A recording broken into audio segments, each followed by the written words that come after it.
có là gian mít tại mà nè cứ miên tùng ngôn rồi có miên tầm lại chiên mít rọp rồi rọp quần mơn sàn liền nè tầm trâu tí bạn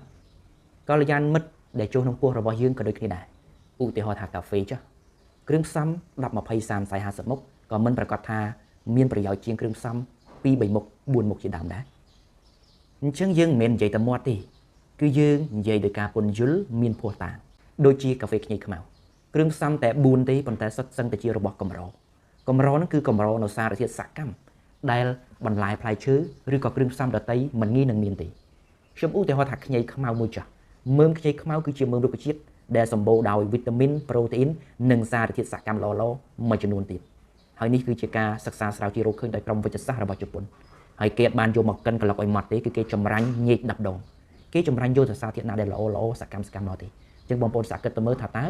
បងប្អូនញ៉ាំកាហ្វេនឹងមួយកែវទៅគឺជួយប្រព័ន្ធរាងកាយយើងច្រើនប៉ុណ្ណាហើយកាហ្វេនេះគឺគេប្រើគ្រាប់កាហ្វេ Arabica ប្រេស៊ីលលេខ1គឺលេខ1នៅលើផែនដីនឹងបងប្អូនលេខ1នៅលើโลกហ្នឹងដែលវាមានអាស៊ីតហើយនឹងកាហ្វេអ៊ីនទៀតហើយគេយកមកចម្រាញ់សម្រាប់សម្រាំងយ៉ាងល្អ